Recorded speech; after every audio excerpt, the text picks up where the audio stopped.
Hey everybody, I'm so excited because I have my friend Wes Mason here. Wes Mason is a fantastic bass baritone. You're a yeah, baritone. I don't really have the lowest. How dare I say that? That's offensive. Would you consider yourself a thespian?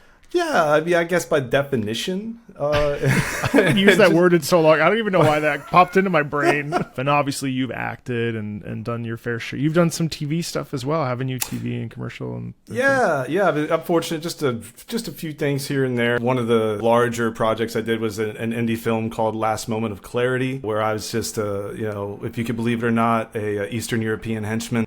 Just employing and making good use of. Yeah, you're always good with your accents. I don't know. Well, that's also like literally my heritage, so that helps out too. I did a pilot recently for a really cool piece called King's Blade. There we go. I think it's still a working title, but I got to play like a king, like Lord of the Rings kind of vibe, like fantasy thing, and that was a lot of fun. So that's like the first thing on my reel. So essentially you stopped playing video games, but you were very selective about what games you played, but you stopped playing games around 2004-ish. It was more around 2010, 2009-ish or so. I got very busy with what was my grad work was at the Academy of Vocal Arts in Philadelphia, where you also were. Where I went, yeah. But things got just so busy, and I really just had to give all my time and focus over to the practice, to the work, to the craft. Hopefully get in a system now that things are a little less. Well, hopefully listening to this music will be the push that you need to get a PS5 or a laptop, a gaming laptop or something, which someone will definitely tell me is a bad idea because gaming laptops only last a couple of years and then they're sort of obsolete. But you were really big into Metal Gear and into the Resident Evil series. Is that correct? Big time. Those series changed my life, like in some kind of profound ways, for several reasons. But Resident Evil, especially Resident Evil 2, just.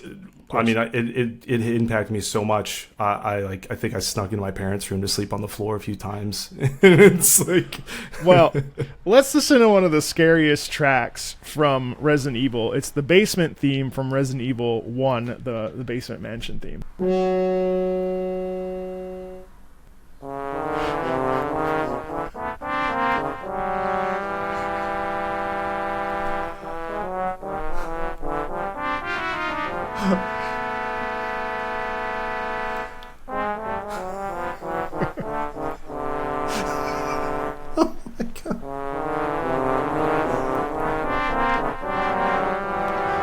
It's certainly in one of the worst video game songs of all time lists. So apparently the secret here was that this was a rearrangement, and for whatever reason, this was the path that they decided to go down in the first Resident Evil. I'm just trying to immediately, like, under what scenario in this game this is used in the mansion. I'm just trying to think at what point, what action, what creature, what situation, because I feel like it was supposed to be more of a 4 or 5 second like that's what it sounds like. Yeah, I know. And those MIDI instruments just kind of like it's like they're decaying and dying, like it's just kind of like it's like you lit a firecracker and then it just went.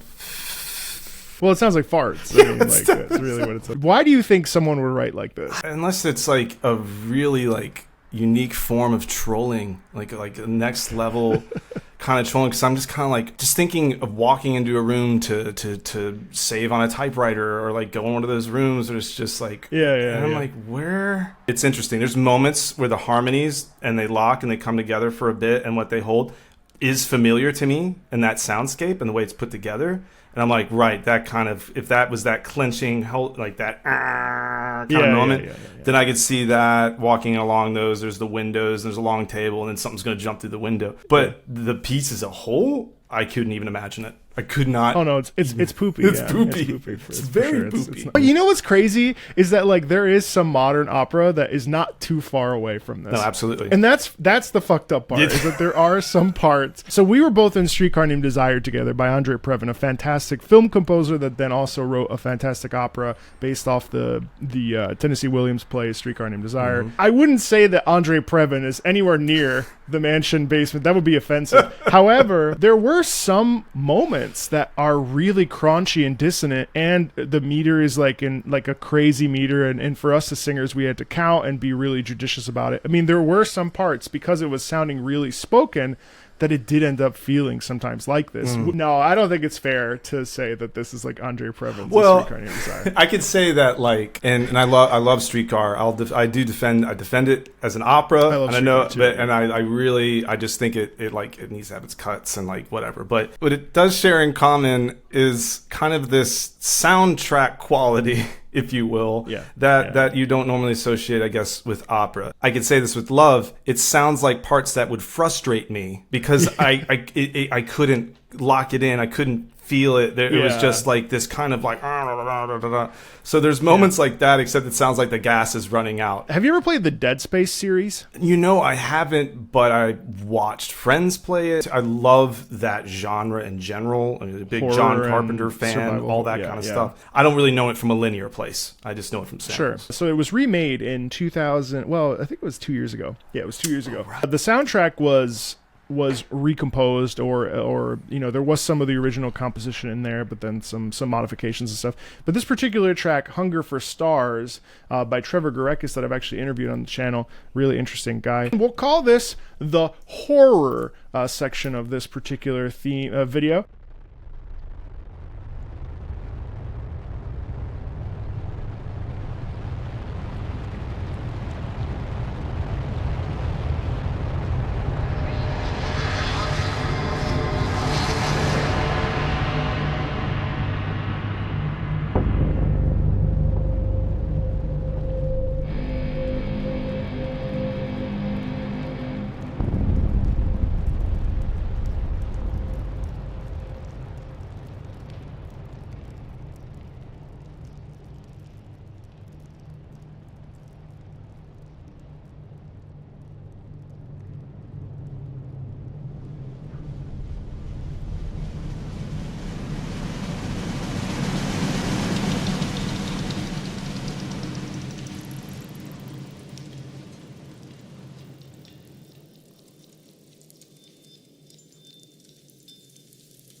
I mean, wow. That is... Yeah, it's like... So I'm putting like my doctorate brain on a little bit.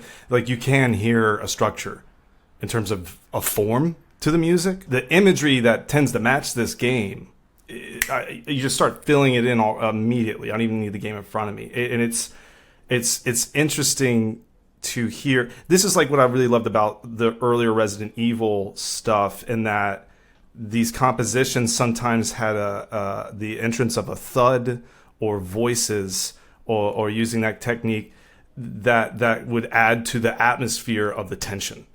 And this piece, the whole time, I'm like, oof, my heart rate goes up a bit. I'm listening really closely. And then I'm also recognizing a lot of stuff that's been super effective over the last few hundred years in a lot of ways too. What really stands out to me was fascinating is at the beginning has a lot in common with the language that I hear Missy Mazzoli use, who's a current modern American opera composer. I love her music.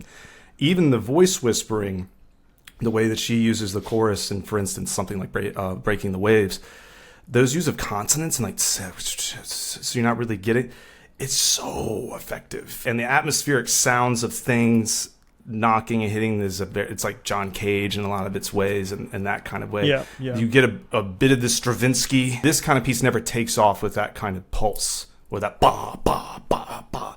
But you could feel the ebb and flow. I mean, I love it. I've got to finally play this game. What I think is really effective about horror music, and it's something I've been sort of curiously exploring just from like playing them and experiencing them, because a lot of people are like, well, there's no music in horror games, and it's like, well, yeah, there is. It doesn't follow a standard melodic structure that we would assume of other games or other certain mediums, and the really, I think, enticing thing about horror music is that it really evokes such a visceral sense of dread when we are evoking fear. It's interesting because we really can't go melodic when we're evoking fear per se. Resident Evil 4 had a remake as well, and those tracks, there's a Salazar's theme, which is really beautiful, which I should play for you, fuck it. But it's totally different than this, and it's melodic, but it still has an air of sadness and angst, anger, rather than like the actual qualities of fear that are required to exist in a piece like Dead Space or Resident Evil, where it's really about terror and turning the corner. I don't find that melodic music can instill fear necessarily. Now, obviously, you and I know we've got like Tosca, the Te Deum and stuff, but I don't really think like that's really like a fear piece. Yeah, I do know what you mean, 100%. I mean, like music that shows up post-World War II. You never think, okay, I'm going to go put this record on and start tapping my foot. That wasn't the point of what was being done. And with this, when you get to pair these kinds of things with images, you're hitting people from two sides. Well, for instance, so like if we look at like the soundtrack, a famous example is Jaws. Dude, it's not really melodic either. You're right, but there's a mystery to it. This ominous, like, okay. And then if we employ some rhythm, like it goes dun dun dun dun, it gets up. And in this case, this doesn't happen in that track. But then that starts rhythm getting really used as a way to drive and get you going. It's why I always loved that abstract, non-melodic kind of vibe that you're talking about. Because sometimes now I've been feeling the last couple of years, just a lot of just like immediately hard rock metal sometimes used, and but like kind of a fallback, kind of like the Resident Evil movies went that way, not to hate on the composers for it. That just doesn't do it for me. This does. So speaking of horror music with melody, however, let's check out the Resident Evil 4 remake, Salazar Baile de la Muerte theme.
It's a great tune. Oh, hell yeah. Oh, my God. That took me back.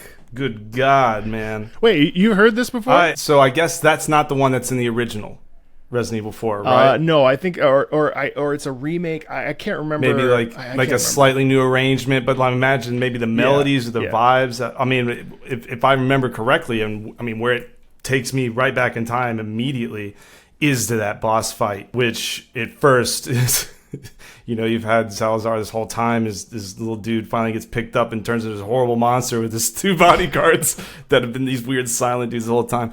But it's just, I've never been able to take in that piece like that because I was too busy trying to. I've never heard it that long because I beat them before they got to the end. It's a real malevolent waltz. It's really cool to hear like the 3/4 time, plus the harpsichord, which showcases like the age of like the sort of, you know, the regality almost that Salazar carries. Really interesting. Which, you know, obviously matches his little Mozartian little the way he looks, you know. So it was such a, and like, you know, it's interesting that it comes to mind because I was like, oh wait, who influenced this? And I was like, you know, at times it reminds me of Danny Elfman's work. Oh, you know, know, of course. Particularly Batman. But then there's a chord change in there to get to opera again. It's probably the same chordal relationship. It's always very effective, but it goes to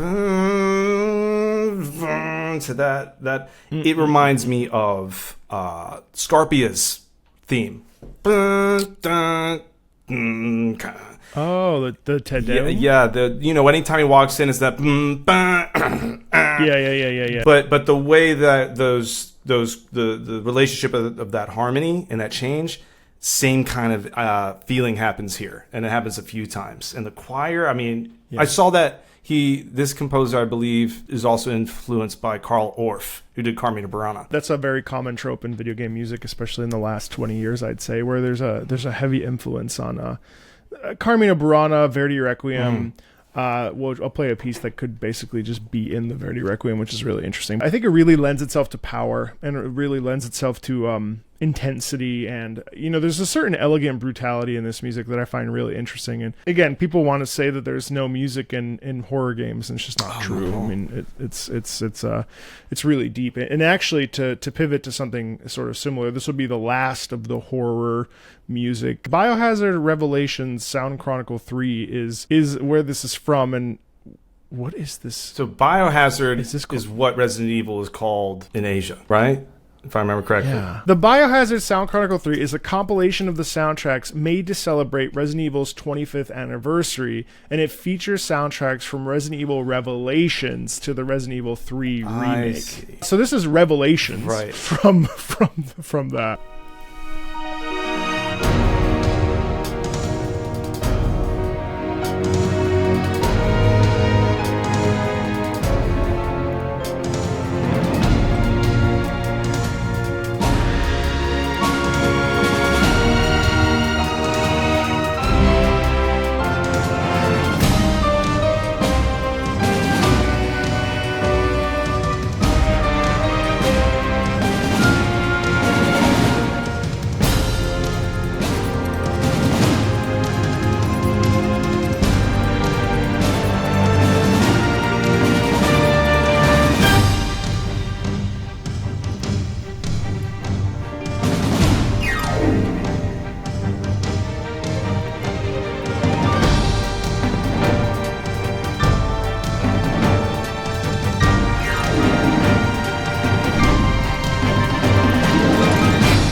I love triple meter in the series. When things get going, you know. What I really like about that piece is that it's like an orchestral thing, but it still takes you on a journey of like, you know, you turn a corner and it's like there's a bit of empowerment there, and the piano with that rhythm, like you mentioned. Like I don't know, what do you think about that? That it's similar to the other piece, but a bit more like what I've noticed. What like I think post Resident Evil 4 soundscape music tends to go more in this larger than life direction, except for the newer one that's like first person and like more like, yeah, it's like Texas Chainsaw Massacre family type thing. There was this tendency where it really just became action adventure. The survival horror wasn't really, and you would save the orchestral stuff usually for the biggest, baddest bioweapon monster, you know, the tyrant at the end, or William Birkin's final form, Resident Evil 2, the choirs coming in and stuff. This has that same, so I'd be curious. I'm like, all right, well then clearly this is a boss fight. This is running through a blowing up facility. It's so funny. I'll never just not think Hans Zimmer now. Anytime anything goes, He's been coming up a lot, actually. You're the third person that I've done these videos with that's mentioned in a row that's mentioned Hans Zimmer, which I find really interesting. It really has that like crunch and that like low drone mixed in with like some sort of rhythmic. It's like a mix of Philip Glass meets Steve Reich meets Hans Zimmer. It has a degree of minimalism in it, though, that's really interesting to me. And even this, like, it's sort of repetitive in a way, even though, I don't know, man. Of these horror sort of themes, which one was your favorite, would you say? Probably this, honestly, that Salazar fight. I forgot. Like, you know, that's a perfect marriage and moment. I love that. This one was fun too, but man, that fight it's got everything. For me, that's perfect, because where it shows up in the story, when, against what, it embodies the character you're fighting, and it keeps the intensity of the next step on that journey. Without a doubt, that's my favorite so far. This is no longer in the horror zone. This is in fighting game zone. I know that you've mentioned that you enjoyed Tekken as a younger person, as a kid. We're in Tekken 8 now, and that just came out not too long ago. This track is really cool. It's the Colosseum of Fate, first phase.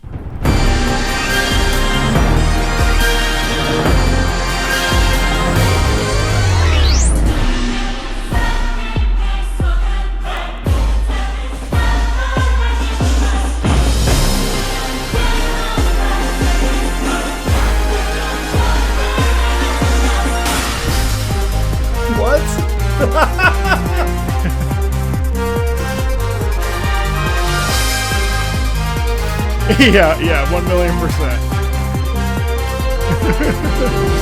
Wow.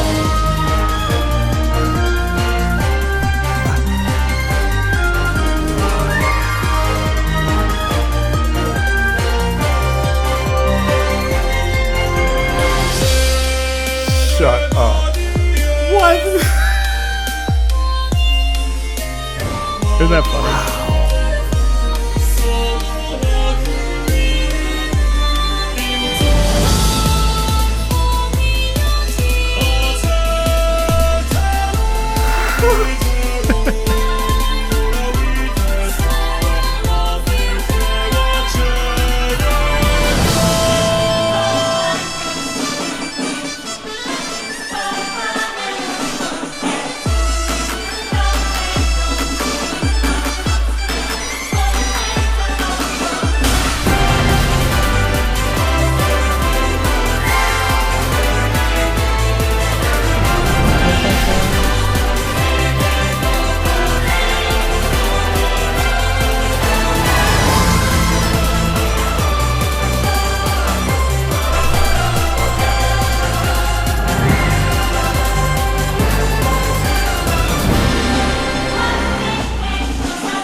Isn't that a wild time? That's all over the place. Yeah. Well, what's your first impression of that? I'm not surprised it's for the recent Tekken game, because it sounds like everything students have wanted to sing the last few years in voice lessons. In terms of like that, Really? you know, like just the K-pop influence, a little bit of that kind of vibe in there, especially when it really starts getting to go. You know, it's clearly staying on top of all those other styles, similar to what we've just been listening to a bit. But man, it shifts and turns so much more that I'm like, I feel it sounds like a mashup to me. Actually, like it's oh gosh, what do you call it? It's like when you take all of the themes you've heard over a period and like revisit them. It's super genre non-conforming, where that, you know, there's a vocal effect on the singers, so those are classical musicians, I would assume, that then have like have a sound quality in there that's like affected. It's really interesting. And then you've also got the beat pattern, which is essentially like EDM. You're right, it does have a K-pop element. It's when the voices really come in for me that I kind of hear, maybe not K-pop necessarily, but there's a almost karaoke ballad. It fits a Colosseum. It fits a showboating Italian fighter in that regard. Because of how it jumps around, I feel like I am listening to like this mashup where it's like, here are these 8 songs from this band. Exactly, because it goes suddenly it switches in and goes and then takes you in another direction. But it was interesting. It's fun. Would you say that you liked that piece, or would you say that like you're it's like, all right cool? For my taste? It's just a little hokey. It's a little bubble gummy on that end, if that makes sense. You know, it's not bad. It does its thing. It does, yeah. But I'm just kind of like, yeah. Moving right along. This is Elphelt's theme from Guilty Gear Strive. Ignite the dragon in your soul. It's calling you. yes.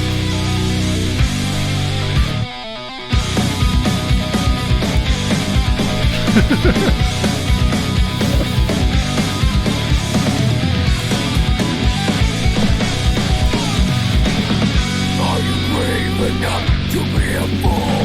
I'm so unconscious. Don't try to be away. No one can find me. I know who I am. I was just a little lost. Buckle up. Run on, yeah. Too late, my baby. Hallelujah.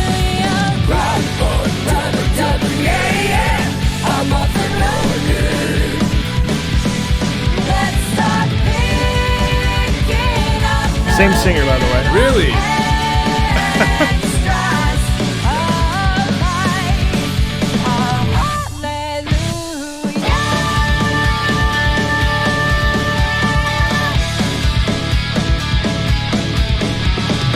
Let's start picking up the little extras of life.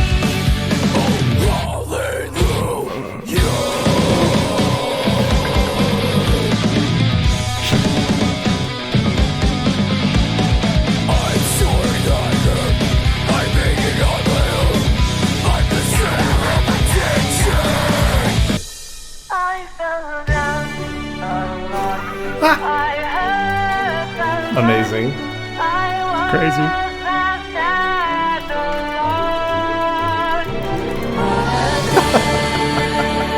I realize I just need to beat it up. Buckle up, yeah. Too late to my baby. Hallelujah. Yeah. I'm up and running.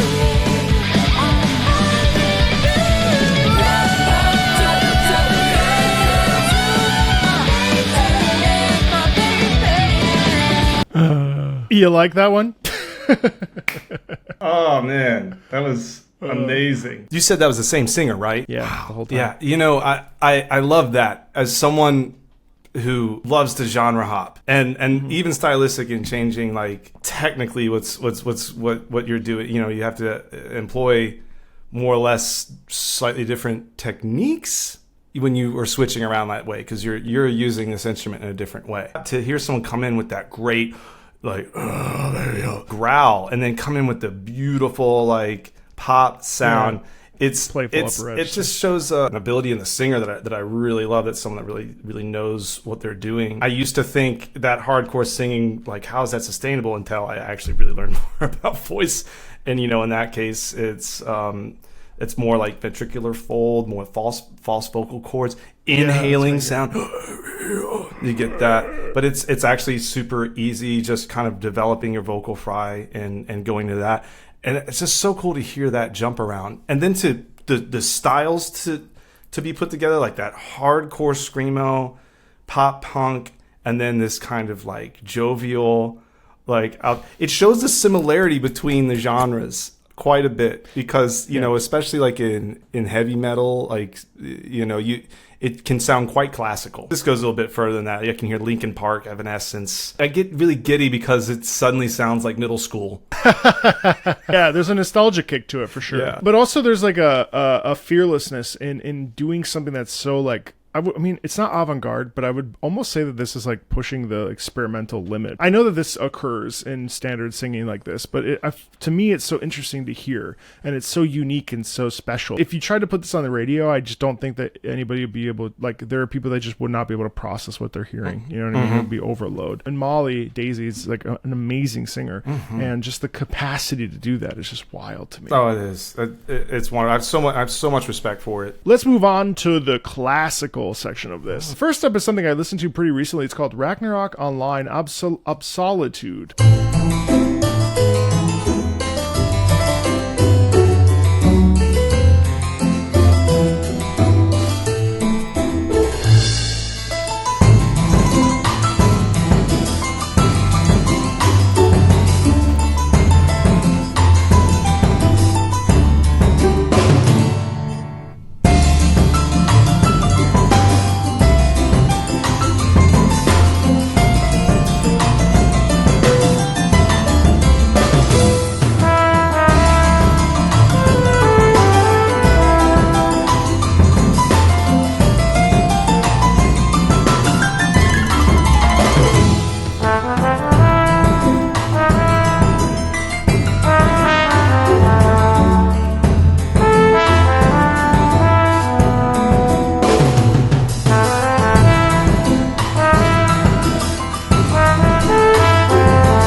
Less classical than I remembered. However, the harpsichord really kind of does it for me. It's so hard to hear it like harpsichord at front and center like that. And so whenever I hear it, because we're used to the harpsichord aiding us and supporting us, but I don't remember a time when I heard like a classical that wasn't like Bach something that didn't feature harpsichord. Well, so I find it really interesting. I was curious to know what you think about that. No, I do know what you mean, and actually, I wish I could remember the name of it. If I remember correctly, there's some Handel pieces. For those of you who know, the same guy wrote Messiah, that use the harpsichord in a similar way, in that kind of driven manner. This had more of a Latin dance quality to it, I'd say, almost like mariachi. To hear the harpsichord that way, and you immediately kind of do go to that, okay, I see a classical kind of feel, that regal kind of. In this case, though, that wasn't how it started that way for me, but then it got more to its own unique feel and flavor. And then the harpsichord was just,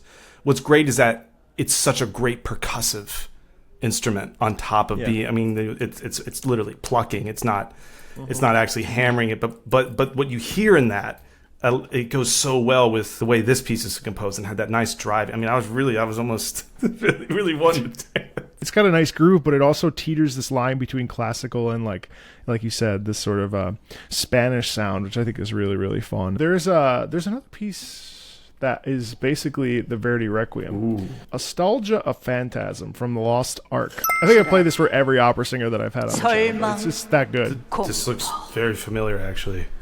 아스텔지어가 시작되리라.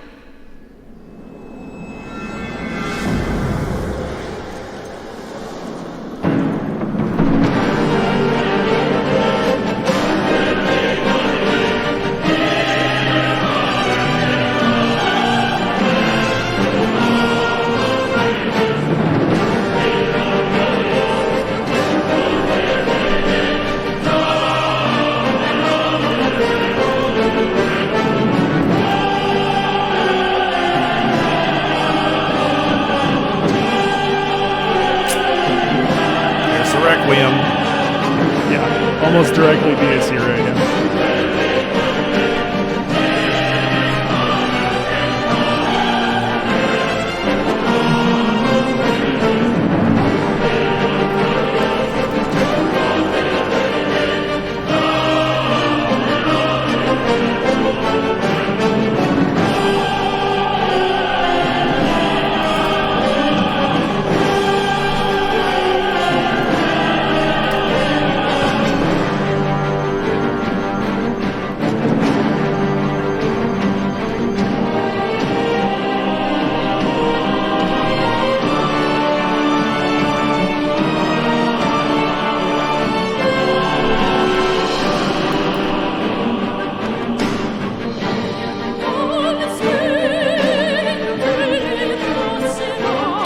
So good, dude.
I'm just. His it got me, dude. It got me. Oh, it got. Oh, you crying? Yeah. Oh man, nice. That's good. Oh my god. So like, it's so funny. Everyone like complains. So not everybody. I don't want to sound that way. I'm not going to be like, oh, but business today. So many people like lament the death or the absence of romantic music, like post 1919. I want to say 19. Yeah. Like, oh, the great. There it is. There's plenty of unabashedly romantic music still hitting those buttons that you got in Puccini and Verdi, and it really it's all still there. And honestly, it makes sense to me that so much of this it makes sense to me that it's video game music. For me, it's a natural progression of like the big spectacle we used to get when we didn't have technology and electronics. Right. It creates that same. I right now got the tears and felt it in that moment and what that writing was, and in the output, and just watching the choir and everybody give it all. It was very Mahler second-ish, that final, just fabulous singing. Any opera singer right now, if you're watching this, take the video game gig. Please do it. Yeah. Please do it. Yeah. Well, there's just so much. Wow. There's so much good music being written every day. Yeah. A lot of the best composers that I've heard in the last 10 years are right here on the screen. But when this stuff comes live, I mean, I just saw Final Fantasy music in concert, and it was like a once-in-a-lifetime concert. The set list was so spectacular, and that moved me as much as like going to see a Puccini opera or even singing in a Puccini opera. Like, that to me is as meaningful as like performing Tosca, my favorite work. Or like, it's different. Of course, Tchaikovsky does sound different than Lost Ark, Astalgia of Phantasm. Yeah. But it just goes to show that there's so much classical music being written, just not necessarily for opera, right? Which is why, like, I am a huge fan and support this music being in symphony seasons and being played. A lot of people are just like, I know for them it somehow feels like it's dumbing down the art or something, or the seriousness of it, and it's like absolutely not. You're programming stuff that there are community members in your community are really passionate about. Just from the conversations you have and just from today, this is a great example of that. For me, it's a testament to the times we're in, and that it's like, well, look, these genres have made something special for a whole other group of people that might be able to tap into that same feeling when they go check out another opera, and then they can make those connections. And just the amount of talent it took to even put that piece together. I mean, that's a Verdi Requiem. That's a Carmina Burana right there. Distant Worlds concert for Final Fantasy at Carnegie Hall sold out both days. 4,000, however many thousand seats in Carnegie Hall. Both were completely sold out. It was ruckus. Wow. You never get that in classical music concerts. No. So anyway, this concert in D.C., the guy at the end of the thing, he turned around and he said, "We come to you, now you come to us." And it's like, oh my God, that's not the point. The point is not to convert people to come into classical music because you want the sales that you see when you do a video game concert. Yeah. The point is to program the music like a legitimate form of content that it is. Yeah. It's not separate. It's not separate. And these delineations that we've created cause such immense problems that are, that then people are afraid to program stuff. Or like at the end of the movie Tar, when she becomes a video game music conductor, and it's like beneath her because she used to like conduct at whatever symphony. It's like, shut up. What are you talking about? It's like a systemic problem with people being so rigid and so afraid to deviate. Yeah. I'm telling you, if the New York Phil did a video game music concert, oh, I know. If the Met was like, let's find the best opera video game music selections and put them on a program, bro. Yep. I agree. Well, it's funny because like it's not limited to video games, right? Like now a lot of people are like, so musicals at a point in history start to become amplified, right? But before they're still sung unamplified with orchestras and stuff like that. So the opera house is now one of the only places you can do those musicals in that acoustic way without that amplification. And people are already like, now wait a minute, a musical at an opera house? I'm like, well, John, it's like John Raitt, all those people were singing, they were operatic singers essentially, the vowels and stuff, they change a bit, but this is the same idea for me. Like, this is where the genre's reached to.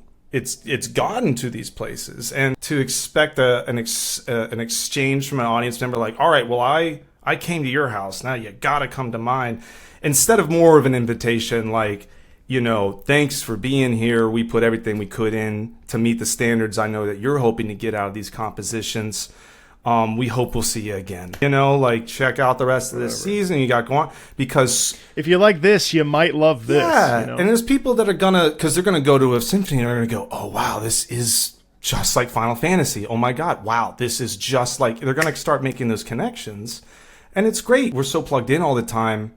These are places of refuge for you to unplug and actually take in rather than just consume. Yeah, exactly. Even in less than almost 9 years ago when we did Streetcar, there was this big thing where if you did new music and you're a new, I specialize in 21st century opera. There's this, then a lot of times, a lot of people that were more serious or whatever, they'd say, well, that's because you don't sing well. My God, I didn't even think about that. You're right. And it used to be really like, that.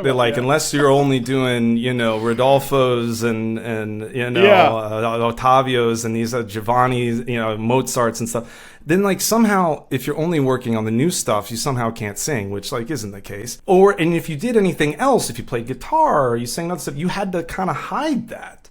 Now it's the exact opposite. Everyone's doing the new stuff now. Everyone is seeing its worth and wanting to tell stories that are closer to the communities that they're performing for. If anything, now it's, what else do you do that's not opera? Please let me know. What do you do? Do you do video games? Do you play guitar? Now everyone has to lead. Well, has to, but everyone is leading more and being allowed to really show that range of their expression. And it's actively celebrated and sought after now for a lot of the reasons that we won't get into today. But with 2020 and everything else, now it's really shifted. Well, I feel like when we were coming up, especially, there was a lot of self-suppression, and that I'll never forget. I mean, I knew a person that I was like, so can I say no to things? What if I don't want to say yes to everything? And he was like, you have to say yes to everything. And you're a young singer, you have to say yes to everything. And I was like, yeah, but that means that I'm never home, and I'm always going to be doing. And that was part of the reason why I even left. I remember I was in France and I was like, what the fuck? What am I doing here? This isn't fun. This is misery. And I'm singing good music, I guess. But the thing is if you're 6 hours rehearsing a thing, but then you are still very alone. And unless you thrive in that sort of I don't know, it's so interesting when you leave the conservatory setting and the competition and who's the best, and you and I both know because we went to a certain school, the intensity that exists in that particular place. When you emerge and you're kind of whoa, you just want me to show up, okay, and then it's what do I do with the rest of my day when I'm not in a rehearsal? Because you're not always an opera singer, you know what I mean? So it's, anyway, all that to say, I'm glad that you like this piece, and I was really excited to share it with you. There's something similar is from a game called Genshin Impact. In this game, so caveats that really don't matter, but I think are really interesting for a non-person who plays games, is these games are called gacha games. If you want a character or a weapon, you have to actively pull for them, and pulling requires some sort of other, you could be free to play, or it requires some sort of monetary if I spend X amount of dollars, I might get a chance of getting that character. Right. So it teeters that gambling line where it is gambling. But anyway, the music is really, really good. And one of the things that I've always really advocated since I started hearing these pieces is that, yes, systemically, maybe the gacha gameplay system doesn't really work, in a modern era. However, what does work is how incredible this music is, and having to sort of let people understand that, yes, gacha bad, but music very good. For some, not all, obviously. Right. It's kind of like Wagner was a pretty much a giant piece of shit. And so was, a few other people more recently. But that doesn't mean that... Do we remove this... how do you separate the man from the art? How do you remove the music from the system you don't like? And should you even? Right. Or should you just say, well, I'm not going to touch that with a 10-foot pole? Yeah. It's a really interesting discussion. It is. And I think when things are so... People see it as when people do see it as binary, it only must be this way, or only must be this the other way. You start throwing out the baby with the bathwater kind of situation. You know, obviously people do horrible things and have an impact of pain and misery on others and stuff. It's like, you know, and that legacy is tied to music and what they've done, but they've achieved these great things. It's still tough. You can't really ignore history. You can't really. You want to still have to face it, where the influences are and how they came, but given the context, like you have, it's like, well, we know Wagner's, but we can't really deny the impact Wagner's had. Yeah, that's a different conversation for sure. It's a different conversation, but I wanted to at least that. let you know what this is, and I find it always interesting because this. Well, listen to this. This is La Signora's battle theme, and what's really cool about this game is that most of the villains are actually named after the Commedia dell'arte characters. So La Signora, Arlecchino, Scaramuccio, Capitano, Pantalone, all those guys that, you know, from the Italian Commedia troops are in here. So this is La Signora's battle theme.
man, wow, just another like banger, you know.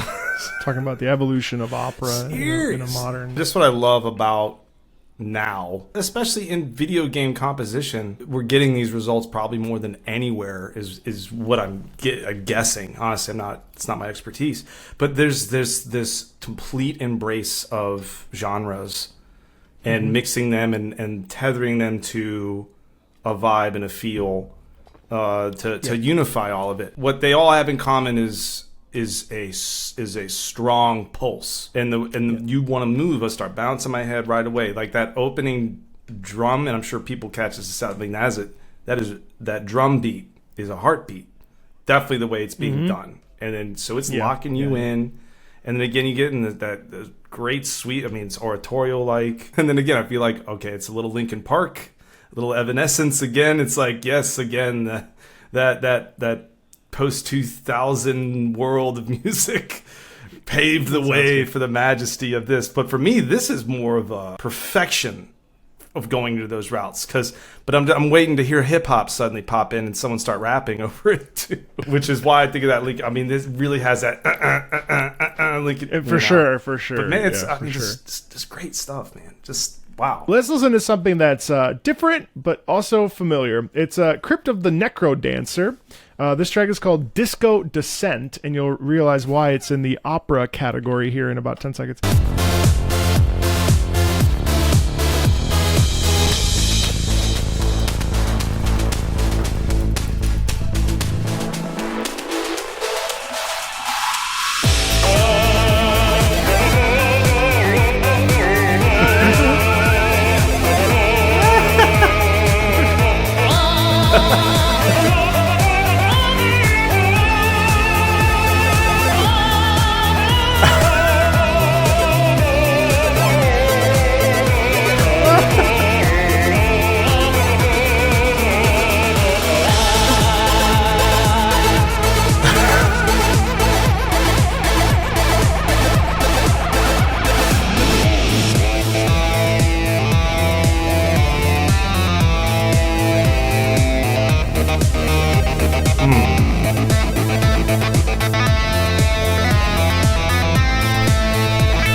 I should cover this. This is so high. This is in your wheelhouse.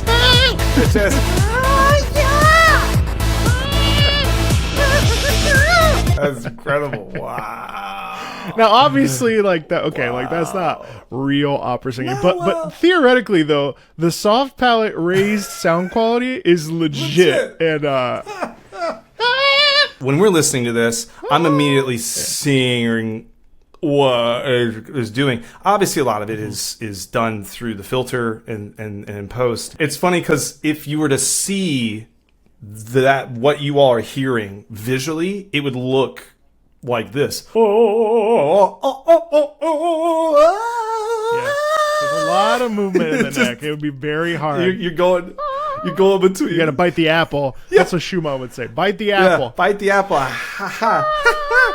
But you get up into that range, it's all just that's all head voice anyway. Yeah. Anyway, that doesn't necessarily require a deep analysis, but I found that really interesting because it's just fun because it's like opera, in a fun way. And I'm also trying to show you like just the different varieties of like opera singing, the opera. It's so great to hear it, man. I mean, like this, it's just so cool. Like because for me, the Fifth Element crawled so that kind of track could fly.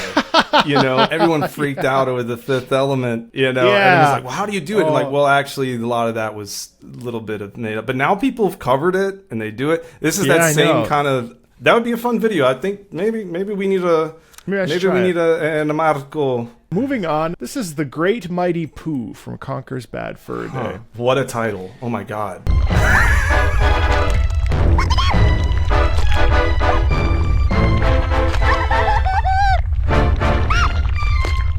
Oh my God.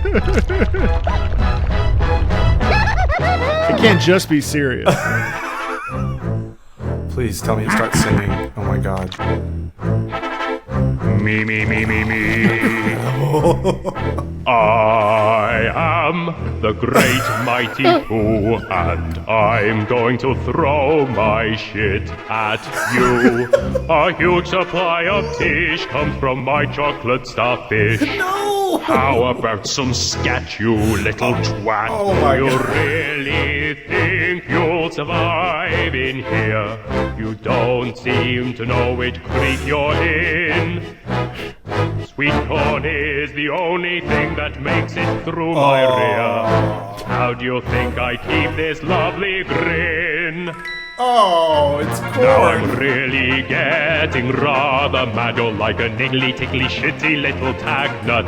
When I've knocked you out with all my bab, I'm going to take your head and ram it up my butt. Your butt. My butt. Your butt. That's right, my butt. Mozart. My butt. My butt. Ah, you cursed squirrel! Look what you've done. No I'm way. blushing. Oh, what a world! Anyway. Wow. No, that's what I call a bowel movement. Bro, the only thing he was missing was lowering the sunglasses like Caruso on CSI, and then the Who was supposed to start.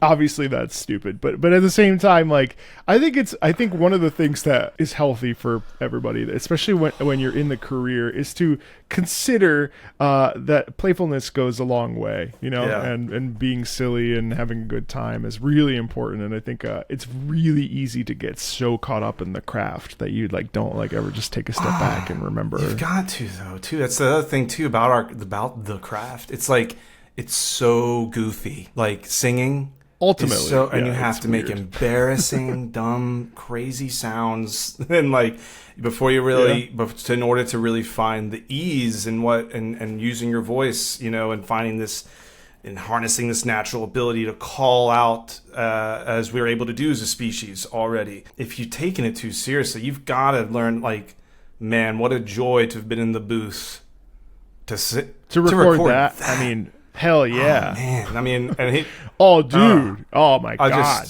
I can only imagine some of the outtakes and moments. And it came in with that J.G. Wentworth Need Cash Now vibe. Dude, there were like 2 gigs I did before I really doubled down on and accidentally became a YouTuber where I sang for MailChimp and I sang for Carnival Cruise.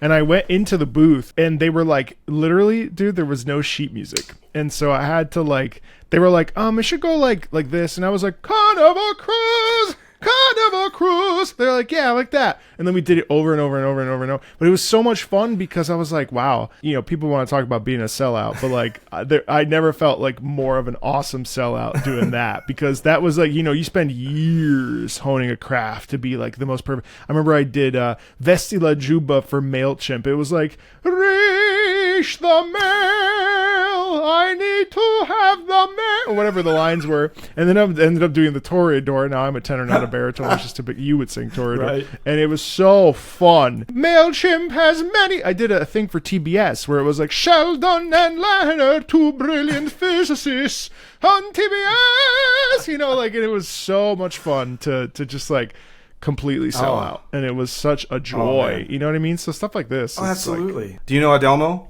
the bass baritone? This is another great example. I mean, do you remember the PS4, or no, it's maybe a PS5 commercial? Oh, yeah. He did the Monster Hunter He World sang- commercial.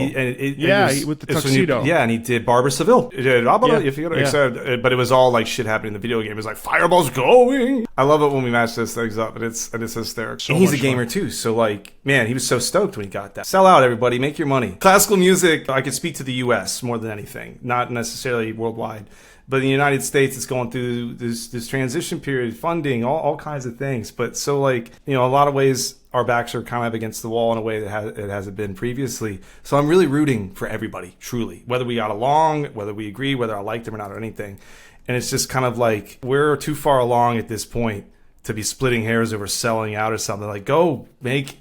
Even you can't even get the residuals that were as good anymore. So just go sing your Barbara Seville, but with... or your J.G. Wentworth. It's just like, it's more fun. It's you get an opportunity to get closer to being what opera stars were before, because they were part of the pop culture. So something that's really interesting and really cool, this game called Art Tonelico, the singing is really unique and really quite special. And this particular piece, and it's also like I'm pretty sure that the text is like binary. The text is in code. Oh. And I know that you would appreciate this because you care about text very much. And this piece is called exec_over.method_sublimination.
Wow. It didn't go in the direction I expected it to, is the truth. Once we got to the triumphant march and everything. But it's funny because at first I was like, okay, am I going to be into this one? I don't know. Because at first it sounds like the Pure Moods commercial from the 90s. It's that Enya, like that music. It does have an Enya vibe for sure. Just for a second, I'm like, yeah. Okay, here we go. But man, that was one of the more beautiful, angelic in some ways, more from the nature of the vocals, almost boy choir like in the quality. It just brings like this. I feel like I am fighting above the planet, looking down, and these moments are happening. There's that's a really great one, and it ended in a way I didn't expect it to. It's a 6-minute piece, so the middle of it kind of becomes a little bit repetitive, but I think it would make sense in the context. What I really do like is how it pivots to the end, and it really does become this sort of proclamatory, almost like an emotional release. Yes. You know, and I think it does that really well. Big time. And I also find that the text is interesting because you don't really, you know, unless you're really reading it, you would have no clue. Kind of like what we do in opera. You would have no idea if it's in Russian or German or French if you don't know what it means. You know what I mean? Yeah. And then that same impact of like when you don't know the text, but when something's written well, you know, really hits, you get the general idea of the emotional content of what you're dealing with. And this is a perfect example of that. And it's great text, you know, praise, was it Wase? Yeah, Wase. Yeah. It was really cool. It was very beautiful. I know it's your gig and maybe we'll do this a different time. I actually found something that I didn't realize did have music soundtrack to it, and it is literally the most intense emotional video game experience I've ever had. What's the video? It's from Metal Gear 4. The microwave hall scene where Snake has to crawl through eventually these heated microwave hallway. There's music in that? There is music in it, which I didn't realize. I remember putting my controller down. I mean, because you have to keep mashing this button for life, or you think it's just going to be over, so you're doing this. It's a Metal Gear Solid 4 microwave hall scene. 6 minutes in exactly.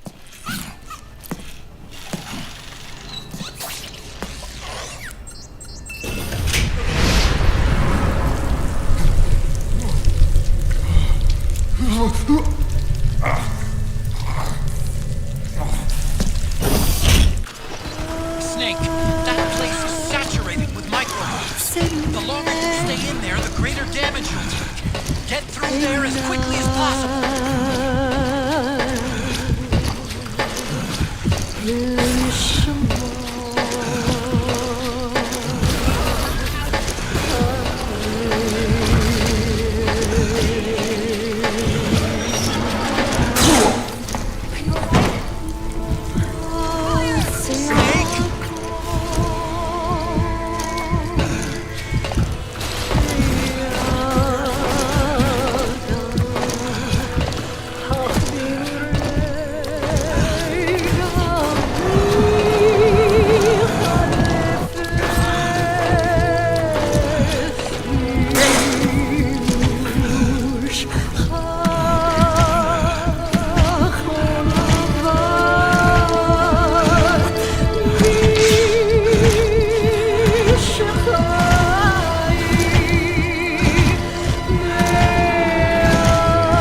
I want to know what happens. God, I haven't played that in so long. That's one of my favorite games of all time.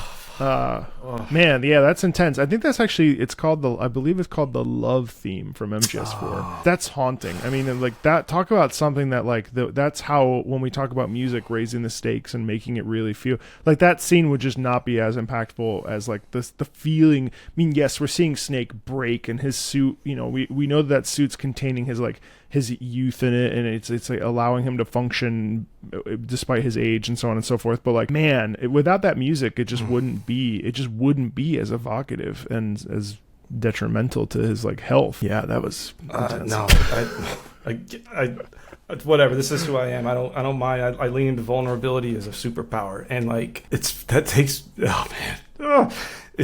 takes me right back to that moment, because the thing is that what the music does there. And it also plays on some old action movie tropes. You know, you're watching the whole team fail. Those of us that grew up with these characters intimately, and there were these voice actors intimately, to get that soundtrack added into that is a masterful sequence, and it still has such an emotional impact for me, because it's like you finally get to play these movies essentially that you've watched as a kid, and like it's just everything about it. But I completely forgot about the voice and that slight orchestration that was put into it, and it just takes it to a whole another level. Yeah, it really ratchets it up to 10. I mean, even me, I was like waiting to see what happened next, and I've played this game. We've listened to a lot of boss themes today that are very intense, but one that isn't is Elden Beast from Elden Ring.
my favorite today. Why? Well, like it has so many of the elements we talked about in terms of a pulse, a forward bit of a movement. There's a constant. Its sections are distinct. The transitions are seamless. For me, it doesn't veer off into stereotypes, I think. Like some of these compositions can. They start to almost sound similar. Yeah, they do. You know, yeah. This really stands out to me in its structure and its ability to be so intimate suddenly, and the cadential changes. I don't know if I could accurately, in music theory, say that there were a deceptive cadence and that it does a 5 chord or whatever. Like a chord doesn't quite go where you think it's going to go. Let's basically say that. But it usually is a few different things. In this case, it's by half step. And then when that solo voice comes in, you just get the harp-like, boom. Yeah, the celestial You're voice. right back to early English lute song. I mean, it's like John Dowland almost. Man, that's just, I don't know what it is about. I guess got a nice chill to my body on that one. It filters into you, and it's a real expression of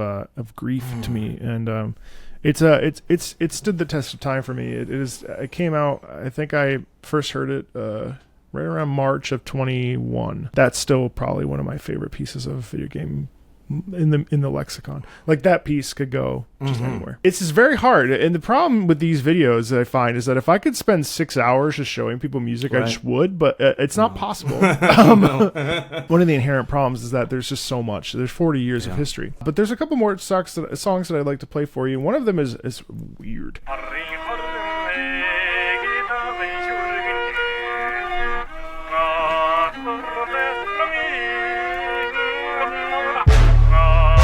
What? It's wacky.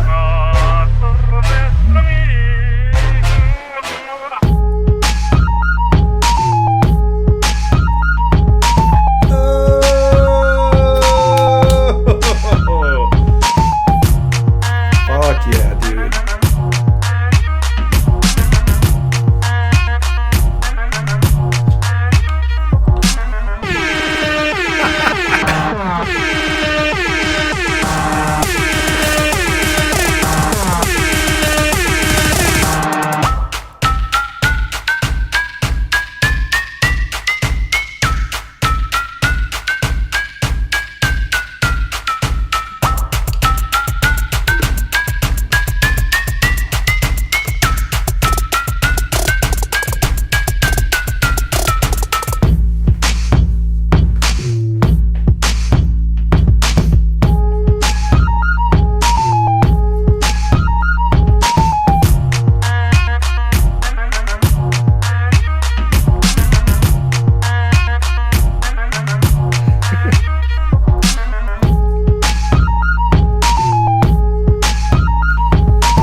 So I'm curious about your thoughts on that. Like, I think it's weird, but I look at the comments, and a lot of people say that it's like a bad song or a sort of a strange song. But I actually kind of low key love it. That one fucking slaps, bro. Like straight up. Like it's definitely, don't get me wrong. I get it. Because of the change in texture that these instruments have in these sounds.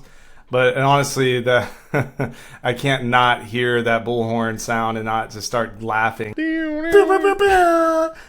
it's funny. I just looked up the composer. I can't remember his last name. I know it's Austin. The way that he used it, though, is like actually that's one of the more unique ways of how he delayed it and used it. I actually didn't mind. Usually, it takes me right out of a composition. Like at this point, the is a comedic device, and it's still. It was really funky, man. As soon as the beat dropped, I was like, know. What? it, but it's weird. Like it did keep kind of changing skin. Word, yeah, it's a weird one, but I like it. And then I wanted to end because I am an Ace Combat absolute simp. Oh. This is Dual Wielder from Ace Combat 7. You are a fighter pilot, and you are basically pilot Jesus, and it is hard to not enjoy, and hopefully you will too. Select your player.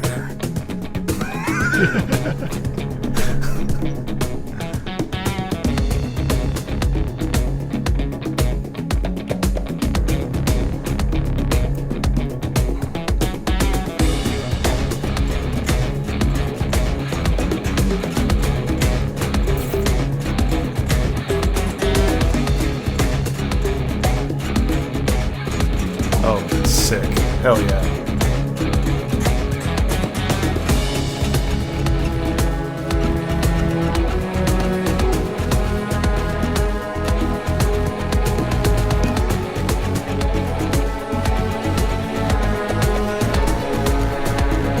That's the main motif of the Nice.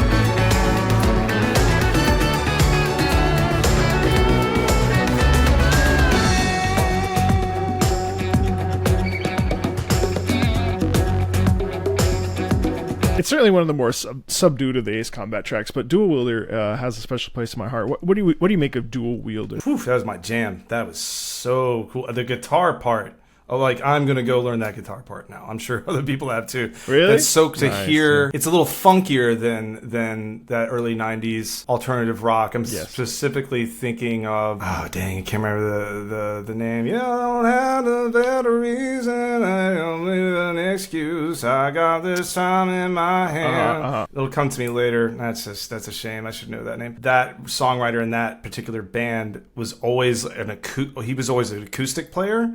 So it's that saying, boo doo doom doo doo doom doom, and those offbeats with the acoustic. I really really love that, and that solo. That whole thing's a vibe.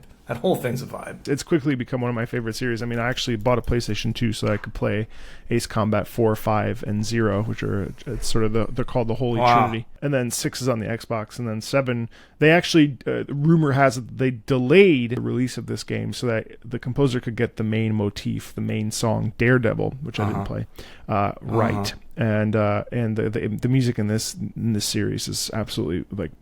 Oh, that's awesome. I mean, it sounds like the genres it's picking from. It's really treating them nice and then putting them kind of in a new position. Days of the New. That was the band. Days of the New. But it's really treating the foundations of the genres that are using. I love it.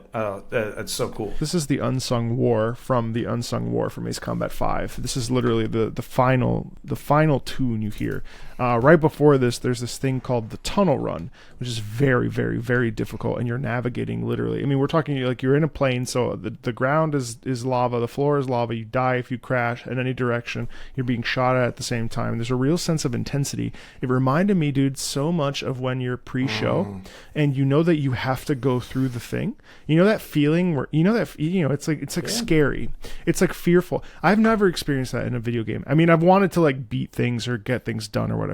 But in Ace Combat, in this tunnel run, because I knew that at the other side, the Unsung War was going to be there, and it was literally like, man, like my hands were freezing, my heart rate was like, I had my stomach hurt. It was really weird. I've never experienced that outside of the opera, and this is kind of morbid, so bear with me. But like, it was kind of the same feeling when we sort of found out that my dad was going to pass. That same sort of like. I know that there's no way to like. It was just like that feeling of waiting for the show, waiting for curtain. I mean, that's so weird. Remarkable impact. Honestly, that's a testament because like you're right, you don't normally like the pre-show, you know, that can really come from a particularly difficult track is the thing too. It's like, hey, going out and you're like, la cena pronta, like, dinner's ready, you know, that's fine. But to traverse a cala for a game and a soundtrack to get that's pretty impressive. It's really tricking your primitive brain into danger. Anyway, so this is we'll listen to half of this, but I just wanted to show it to you.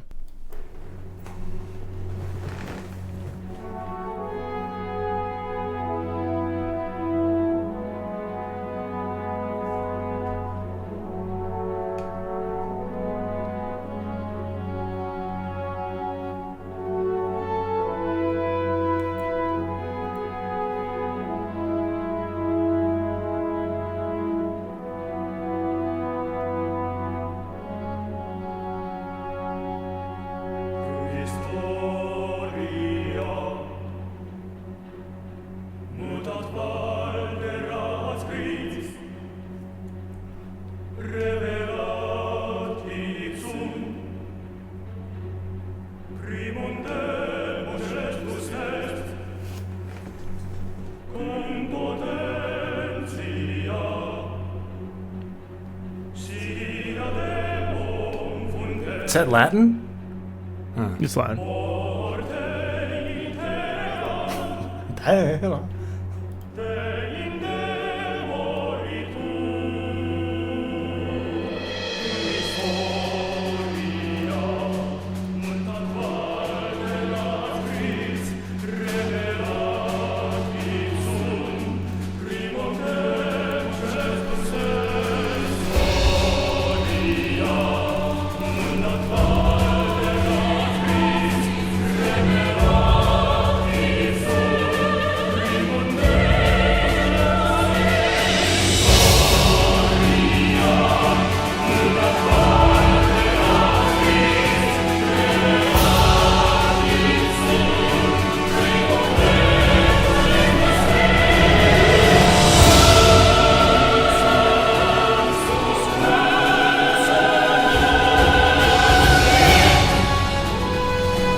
Wow.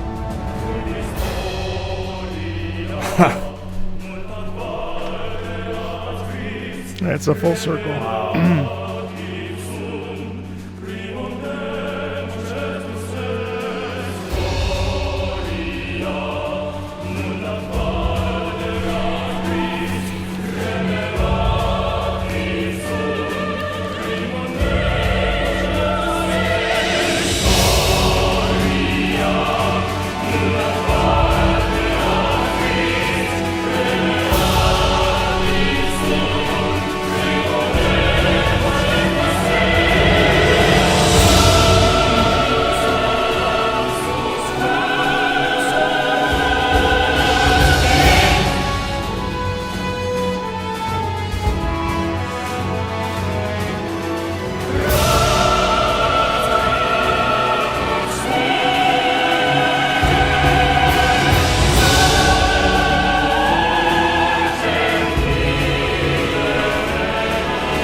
Same game series. Man.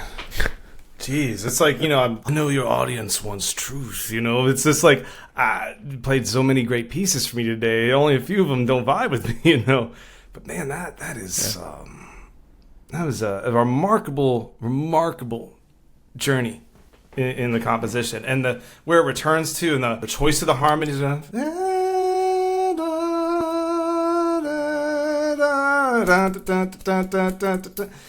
Ah, man. I mean, chills. That one really, really had me going. Mm-hmm. I would I would run to a symphony to hear this stuff live. That leads me to my question. Like, as a person who's sort of been away from the medium for a long time, I mean, what's your takeaway from X amount of hours with me listening to this? To the gamer community and gamer composers out there, just all of us that are into it, I'm just so proud of us. Wow. Like, where it's at now. It's so touching and exciting. Like, I'm just filled with hope and just excitement and just, it's like all these things that a lot of us heard at 8-bit on Nintendo, like all the MIDI and stuff, and now all that's been realized into full orchestra, and like now that little guitar part now, and now you're getting all that. We're on the other side of all that technology and the seriousness of these video games in terms of the storytelling, the experience. It's remarkable to hear this continued evolution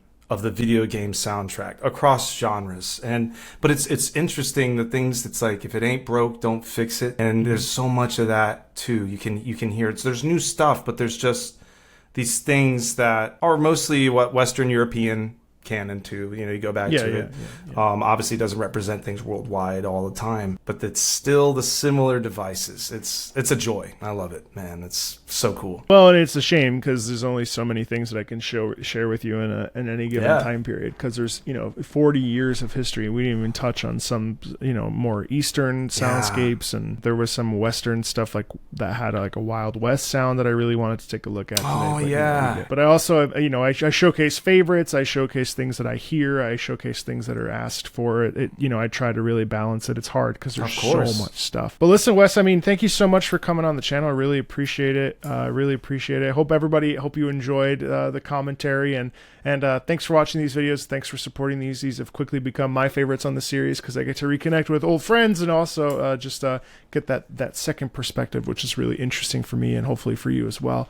Thanks everybody, and we'll see you later. Bye everybody. See ya.